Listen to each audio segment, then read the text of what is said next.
ჩინეთსა და შტატებს შორის ტარიფების ომი დაწყებულია. დღეიდან დონალდ ტრამპის მიერ ჩინეთის იმპორტზე დაწესებული 10%-იანი გადასახადი ძალაში შევიდა, რის შემდეგაც პეკინმა საპასუხო ზომების გამოცხადება არ დააყოვნა. ტარიფების ამოქმედების პარალელურად დონალდ ტრამპი ჩინეთთან მოლაპარაკებებს აანონსებს. შტატებთან დიალოგის მოლოდინი აქვს ჩინეთსაც. ოფიციალური პეკინის პოზიციაა, რომ სავაჭრო ომით სარგებელს ვერავინ მიიღებს. მოსალოდნელია, რომ სახელმწიფო მდივანი მარკო რუბიო და ჩინეთის საგარეო საქმეთა მინისტრი ვან ი ერთმანეთს 18 თებერვალს გაეროს უშიშროების საბჭოს ხდომის ფარგლებში შეხვდებიან. ჩინეთთან სავაჭრო დაპირისპირების ფონზე დონალდ ტრამპმა ერთი თვით გადაავადა ტარიფები მექსიკასა და კანადასთან მიმართებაში. ამ ქვეყნების ლიდერებს შტატების პრეზიდენტი ტარიფების ამოქმედებამდე რამდენიმე საათით ადრე ტელეფონით რამდენჯერმე ესაუბრა, რა დროსაც საზღვრის დაცვის დაპირება მიიღო. შტატებთან სავაჭრო ომისთვის ემზადება ევროკავშირიც, რომლის საგარეო საქმეთა მინისტრები ტარიფების მოსალოდნელი დაწესების შესახებ მსჯელობენ. კეთი ჩოხელიგი ამბობთ. მექსიკური და კანადური პროდუქციის იმპორტზე ამერიკული ტარიფების დაწესება ერთი თვით გადავადდა. შეთანხმებას მექსიკისა და კანადის ლიდერებმა ტარიფების ამოქმედებამდე რამდენიმე საათით ადრე დონალდ ტრამპთან გამართული სატელეფონო საუბრის შედეგად მიაღწიეს. კანადაც და მექსიკაც ამერიკის შეერთებულ შტატებთან საზღვრის დაცვის გამკაცრებას დათანხმდნენ ფენტანილის შეტანისა და უკანონო მიგრაციის აღსაკვეთად. ამ მიზნით მექსიკა ჩრდილოეთ საზღვარზე 10,000 სამხედროს განათავსებს. მექსიკის პრეზიდენტმა ასევე მიიღო დაპირება დონალდ ტრამპისგან, რომ მიიღებს ზომებს მექსიკაში მძლავრი შეიარაღების მიწოდების აღსაკვეთად. ჩვენ გვქონდა შესანიშნავი საუბარი მექსიკასთან. პრეზიდენტი შეინბაუმი არის ქალი, რომელიც მე ძალიან მომწონს და რომელთანაც ჩვენ კარგი ურთიერთობები გვაქვს. თუმცა ჩვენ უნდა შევაჩეროთ ფენტანილის შემოტანა იმის მიუხედავად, მომწონს მე ვინმე თუ არა და ჩვენ უნდა შევაჩეროთ არალეგალი უცხოელების შემოსვლა. ისინი დათანხმდნენ მუდმივად 10,000 სამხედრო განათავსონ საზღვრის მათ მხარეს და შეაჩერონ ქვეყანაში ფენტანილის და არალეგალი უცხოელების ქვეყანაში მოხვედრა. ეს იყო კარგი საუბარი პატივისცემის ფარგლებში.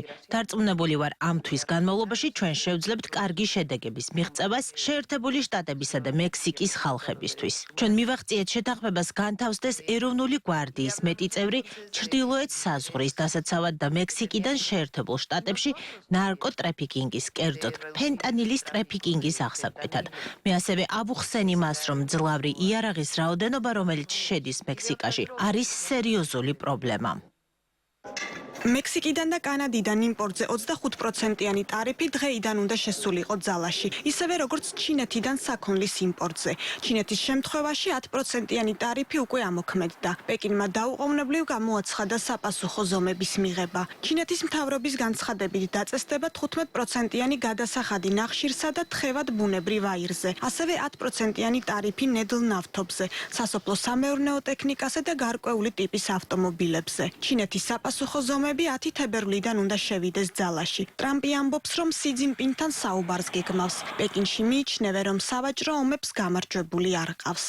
ჩვენ გვჯერა, რომ ეს არის ვაჭრობის მსოფლიო ორგანიზაციის წესების დარღვევა. სწორედ ამიტომ ჩინეთში აქვს საჩივარი ორგანიზაციაში და ასევე ვაცნობიერებთ, რომ შეიძლება იზოლებულები ვიყოთ, მივიღოთ კონტრზომები. სავაჭრო ომს გამარჯვებული არ ყავს. ვიმედოვნებთ, რომ ამერიკის შეერთებული შტატები შეხედავს საკუთარ პრობლემებს და ნამდვილად გადაჭრის ამას და იპოვის გამოსავალს, რომელიც იქნება სარგებლის მომტანი არა მხოლოდ მისთვის, არამედ მთელი მსოფლიოსთვის. მე არ ვფიქრობ, რომ ტარიფების გაზარდა მომგებიანია თავად ამერიკის შეერთებული შტატებისთვის. ტარიფების დაწესების საბაბად ასახელებენ ფენტანილს, რაც ასევე ძალიან უსაფუძვლოა. რადგან ჩინეთი არის ერთ-ერთი ქვეყანა, რომელსაც ყველაზე მკაცრი რეგულაციები აქვს ფენტანილთან მიმართებაში.